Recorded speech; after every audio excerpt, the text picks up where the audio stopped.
Olá você, chegando com mais uma edição do PB do Esporto, nesta sexta-feira, 8 de outubro, e com os seguintes destaques. A 25ª rodada do Campeonato Brasileiro. A vitória da seleção brasileira contra a Lanterna Venezuela teve um primeiro tempo horroroso e os gols no final da partida. Aqui na Europa, a final da Copa das Nações, reunindo as seleções da França e da Espanha. No bate-papo do PB do Esporto, Jorge Moraes em Maceió, Alagoas e Antônio Manuel Góes, no Rio de Janeiro, analisam a demissão de Diego Dabove no Bahia, mais um na dança dos técnicos do futebol brasileiro, como também o investimento do bilionário americano no América Mineiro. Antes de mais nada, convidando você para se inscrever no nosso canal, deixar o seu like e compartilhar os nossos vídeos em suas redes sociais. E a seleção brasileira vencendo a Lanterna Venezuela, mas com o primeiro tempo horroroso, talvez o pior da seleção sob o comando do Tite. Vamos falar desse e outros assuntos na sequência dessa edição do PB do Esporto. Vamos agora para o nosso bate-papo. Eles já estão prontos, Jorge Moraes em Maceió, Antônio Manuel Góes no Rio. Começo contigo, Moraes, aí em Maceió, Alagoas, e o primeiro assunto é mais uma demissão no futebol brasileiro. É mais do mesmo, já virou rotina.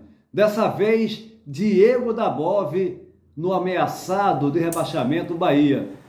Como é que você viu mais uma demissão no futebol do Brasil, hein, Moraes? Olá, Júnior, forte abraço para você, um abraço para todo mundo que está ligado aqui em mais um programa, em mais um PB de Esporto. Não tenha a menor dúvida que treinador, ele vive de resultado. Mas o imediatismo do dirigente de clube, esse é o fator pior que tem nessa relação entre o profissional e o clube. Veja você, o treinador aí, o Diego Dabove, que era o treinador do Bahia, 6 jogos no comando do clube. Como não levou os resultados que o Bahia queria, foi dispensado. Agora, pergunta lá ao dirigente do Bahia se ele montou uma estrutura boa para que o técnico tivesse o seu trabalho reconhecido. O Dado Cavalcante fez um excelente trabalho no final do ano passado à frente do Bahia. Foi o técnico que começou a temporada no Bahia, começou o Campeonato Brasileiro muito bem. A partir do momento que os resultados negativos começaram a aparecer, aí ele já não presta mais, ele foi dispensado. Agora, ninguém questiona se as condições de trabalho estão sendo dadas, se o salário do profissional está rigorosamente em dia, se vai pagar a indenização do treinador que saiu ou vai brigar na justiça, enfim, é por aí. A gente sempre questiona o rendimento do clube dentro de campo, o time dentro de campo, mas a gente nunca analisa e nunca enxerga a situação geral do clube com relação àquilo tudo que está em volta do futebol. Se os jogadores foram bem contratados, se estavam no momento certo para isso, enfim. Mas o resultado é a única coisa que interessa. E com a ameaça do Bahia ser rebaixado para a Série B, aí a melhor decisão é demitir o técnico, contratar outro, e vai continuar com as mesmas dificuldades, viu, Júnior? É verdade, Moraes, é mais do mesmo. É sempre a mesma coisa. Quando o time não rende, o técnico é logo ocupado e demitido, não importa o tempo. O Diego Dabove é mais um a fazer parte dessa dança dos técnicos no futebol brasileiro. E para você no Rio, Antônio Manuel Góes, como você viu essa demissão do ex-técnico do Bahia? É o Brasil imediatista, intolerante e oportunista. Comportamento vivenciado em todas as atividades socioeconômicas e políticas, inclusive desportivas, no futebol em particular. O treinador por aqui, Antônio Júnior, e gente do PB Desporto, é ao mesmo tempo vara mágica de fugazes expectativas e estuário de frustrações pelo não cumprimento de conquistas aqui e agora, sem mínima admissão de prazos. O argentino Diego Dabove, 48 anos, demitido há 49 dias de sua contratação pelo Esporte Clube Bahia, é mais um treinador derrubado pela impossibilidade de concretizar o improvável, num piscar de olhos, à luz de suas ideias de jogo, sem direito a experiências, ajustes e reformulações. Veja o caso surreal de seu já anunciado substituto, Guto Ferreira, que ficou 1 ano e 5 meses à frente do Ceará Sporting, campeão invicto da Copa Nordeste de 2020 e, nesta temporada do Brasileirão Série A, vencedor, veja bem, dos Atléticos Mineiro e Paranaense e do histórico rival Fortaleza, além de empates com Red Bull Bragantino e Flamengo. Ele classificou o Ceará para a Sul-Americana, chegou às quartas de final da Copa do Brasil e foi dispensado em 28 de agosto, com o Vozão em 8º lugar do Brasileirão, imagine, na zona de aspirantes a Libertadores de 2022. Em 17 meses, Guto Ferreira acumulou 41 vitórias, 30 empates e 23 derrotas. E o Ceará, apesar de, no limite de seu aplicado elenco, não é lá essa Brastemp toda, Antônio Júnior. De fato, Antônio Manuel Góes, aliás, antes de comentar a sua opinião, a gente combinou hoje, você com a camisa da Irlanda aí no Rio, eu aqui com a camisa da Irlanda, da minha amada Ireland, né? A camisa aqui de Dublin, cidade, capital do país que eu morei por quase 5 anos. Mas, de fato, o time do Ceará não é nenhuma Brastemp. O Guto Ferreira foi demitido após 1 ano e 5 meses, se não me engano, é do técnico com mais tempo a comandar uma equipe naquele momento. Não que eu que eu apreciasse ao extremo o trabalho do Guto Ferreira. Não é um treinador que faz um futebol intenso, né? Mas estava dentro das suas possibilidades, fazendo um trabalho muito bom no Ceará. Que pese nas últimas rodadas, o Ceará estava com resultados não muito bons, né? Daí foi demitido, né? Porque assim, o time passa a não ter resultados positivos, todo o trabalho realizado antes é totalmente esquecido. Entrou o Thiago Nunes no seu lugar, foi anunciado logo depois. A verdade é que o Ceará ocupa agora a 13ª colocação, com 29 pontos ganhos, encara o Atlético Mineiro nesse sábado, jogando fora de casa, um compromisso para lá de difícil. Agora não vai, apesar disso, com as vagas, né, tantas vagas que teremos esse ano para Libertadores e Copa Sul-Americana, o Ceará só não vai pegar uma vaga na Sul-Americana quem cair. Mas realmente é lamentável essa situação do futebol brasileiro, que não tem solução, não tem solução. O Brasil é o recordista de demissão de técnicos, é incomparável, é o número 1. Aliás, eu diria até que é ouro, prata e bronze. Mas o segundo assunto a abordar com vocês, mais uma vez, você em Maceió, meu caro Jorge Moraes, é esse investimento de um bilionário americano no futebol do América, o América podendo sonhar alto, hein, Moraes? Júnior, hoje no futebol brasileiro a gente tem uma discussão muito ampla em relação a essa questão do clube empresa, do clube sociedade anônima. Por exemplo, o América Mineiro é um clube de muita história, de um patrimônio maravilhoso, não deve nada a ninguém. está fazendo uma bela campanha na Série A, mas o dinheiro às vezes fala muito mais alto. E o América Mineiro não tem dono, ele tem um quadro de sócios. E esses associados, eles precisam decidir se eles querem o América assim ou o América Sociedade Anônima, América SA, quando tem recursos de estrangeiros, de empresas, aqui mesmo do Brasil. E esse bilionário americano investindo no América, e se for para valer, não for um caso oportunista, eu acho que é um bom negócio o investimento no clube. Agora, o América é um clube certinho, organizado. Eu quero ver o investimento no Botafogo, que deve mais de 1 bilhão. O time do Atlético Mineiro está chegando a isso. Outros clubes também que devem muito, como o Cruzeiro e como o próprio Grêmio. Então, é preciso você saber o que é bom no momento para o seu clube. Agora, se for uma obrigação transformar o clube em sociedade anônima, em clube empresa, aí que você procure seguir o melhor caminho.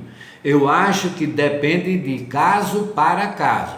Um clube endividado hoje é negócio, é interessante ele ter um investidor, seja americano, seja japonês.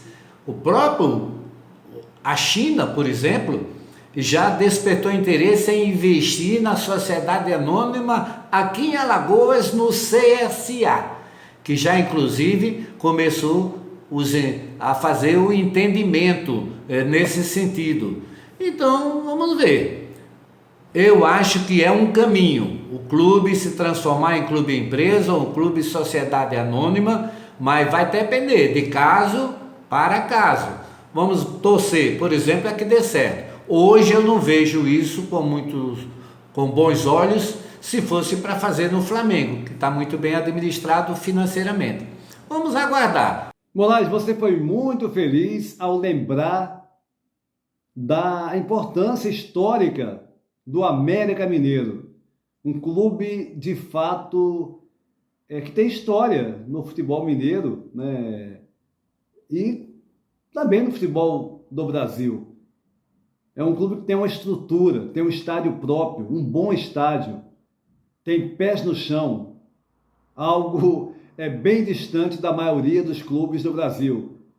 A gente tem aí N casos, N exemplos de clubes que têm uma dívida absurda, mas que saem contratando, pensando, eu vou contratar, vou armar um time em condições de brigar por competições, vou faturar e vou resolver os meus problemas financeiros. Mas isso nem sempre acontece e não é a fórmula para você tentar resolver problemas financeiros. Claro que não.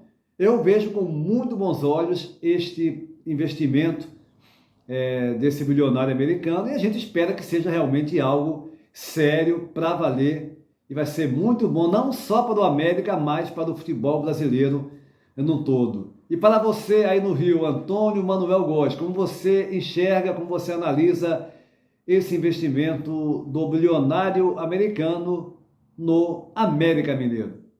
Fundado em 1912, 109 anos atrás, o América Futebol Clube de Belo Horizonte é recordista de participações no Campeonato Mineiro com 16 títulos, 10 deles consecutivos, decacampeão de 1916 a 1925, além de 15 vice-campeonatos estaduais. 2 vezes campeão brasileiro da Série B, 1997 e 2017, da Série C em 2009, 7º do antigo Brasileirão de mata-mata em 1973 e 3º da Copa do Brasil de 2020. O América Mineiro é conhecido como formador de excelentes jogadores do futebol brasileiro, entre eles craques laureados aqui no exterior.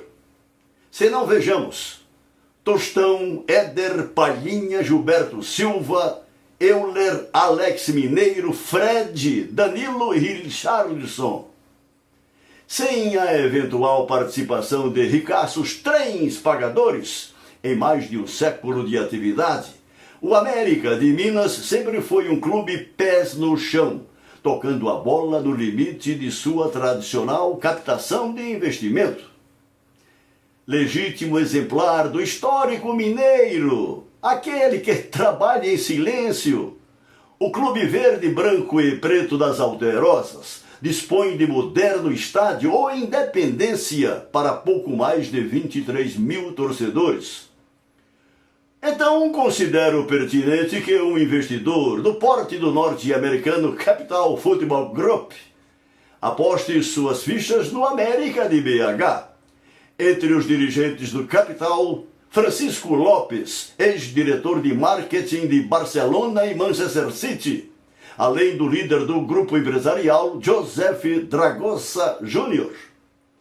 Embora oficialmente a construção da parceria siga previsíveis protocolos de sigilo negocial, informa-se que o futuro América Mineiro Futebol Empresa, a partir de 2022, contará com investimento inicial de novo centro de treinamento, bem assim a contratação pontual de futebolistas, com previsão de receitas à base de 60% para o clube e 40% para o parceiro investidor.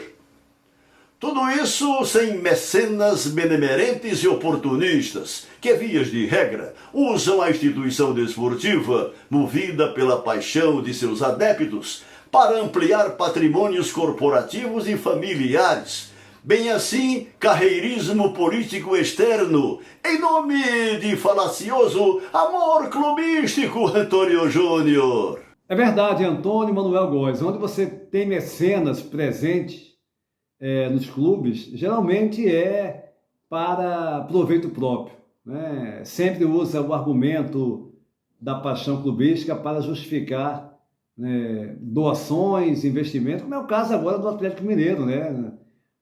Fazendo estádio, mas isso vai ter um custo adiante, com certeza. Agora, quando você tem um investimento sério, né? Investimento, um negócio, na expressão correta da palavra, é bem diferente. A gente espera que seja algo para valer e que o América realmente ganhe com isso, né? Que esse investimento seja algo para trazer retorno para o América Mineiro. Antônio Manuel Góes, no Rio de Janeiro, e Jorge Moraes, em Maceió, Alagoas, aqui no Bate-Papo do PB Desporto. E a seleção brasileira, após um primeiro tempo horroroso, uma primeira etapa para lá de ruim, talvez o pior jogo da seleção brasileira sob o comando do Tite, e logo contra a Venezuela, a lanterna do grupo, um time muito limitado, e o Brasil sofrendo o primeiro gol da Venezuela aos 11 minutos da primeira etapa, uma falha da zaga, dois jogadores do Brasil batendo cabeça e o Ramírez fazendo o gol da Venezuela. Primeiro tempo horroroso do Brasil, como eu disse antes. No segundo tempo o Brasil melhorou um pouco, ainda assim sem fazer nada demais. A verdade é que essa seleção do Brasil você não vê desde o Mundial da Rússia, desde a Copa do Mundo da Rússia, você vê essa seleção evoluir. Pelo contrário, o futebol está cada vez pior. Tudo bem, você pode analisar a seleção brasileira de duas formas, achando que é apenas a eliminatória, o Brasil pode vem um Mundial e no Mundial é uma competição mata-mata, que o Brasil pode chegar lá e ganhar, com valores individuais que tem, mas é que está. Quais são os jogadores, né, de alto nível dessa seleção brasileira que são protagonistas aqui na Europa? Nem o Neymar, que é um jogador diferenciado, tem feito a diferença no Paris Saint-Germain. Ou eu não estou vendo outro futebol. Então você vê a seleção brasileira sem nada de novo. O Tite é um treinador mais do mesmo. Está provando isso. Agora tem gente que fica satisfeito. Ganhou no segundo tempo, fez os gols. E fez mesmo. No segundo tempo o Brasil, primeiro gol do Marquinhos aos 26 minutos. da segunda etapa, o Gabigol de pênalti aos 40 minutos, já no final, que o Brasil conseguiu virar, e o Antony, que entrou também no segundo tempo, fazendo aos 92, aos 47, acréscimo já na segunda etapa, o terceiro gol da vitória do Brasil, que é o líder do seu grupo, está praticamente classificado, já está classificado para o Mundial do Qatar 22. Mas a pergunta que rola é, até que ponto essa seleção tem algo de positivo? Deixo para vocês. Nas últimas do PB do Esporto, falando inicialmente do Campeonato Brasileiro, que terá no final de semana os jogos da 25ª rodada. É bom lembrar que no meio de semana, pela 24ª rodada, as 3 equipes melhores colocadas tropeçaram. O líder Atlético Mineiro empatou fora de casa com a Chapecoense em 2-2. O Flamengo, jogando com o Red Bull Bragantino no campo do adversário, empatou em 1-1. E o Palmeiras, também jogando fora de casa no campo do América Mineiro, foi derrotado por 2-1 para a equipe local. Já o Fortaleza, jogando no Maracanã, foi o único entre os 4 primeiros, ele é o 4º colocado, a vencer. Fez 2-0 no Maracanã, em cima do Fluminense. Os jogos da 25ª rodada, começando nesse sábado, Fluminense e Atlético Goianiense, Atlético Mineiro e Ceará, Sport Recife e Corinthians, Fortaleza e Flamengo, Atlético Paranaense e Bahia. No domingo, Palmeiras e Red Bull Bragantino, Juventude e América Mineiro, Internacional e Chapecoense, Santos e Grêmio. E na segunda-feira, partida única, o Cuiabá recebendo o São Paulo. Na classificação do campeonato, primeiro, líder absoluto, o Atlético Mineiro com 50 pontos ganhos, segundo o Flamengo com 39, 2 jogos a menos, em terceiro com a mesma pontuação, 39. Vem o Palmeiras, que perde para o Flamengo nos critérios de desempate. Em quarto lugar, o Fortaleza, também com 39 pontos, perdendo nos critérios para o Palmeiras, a terceira colocação.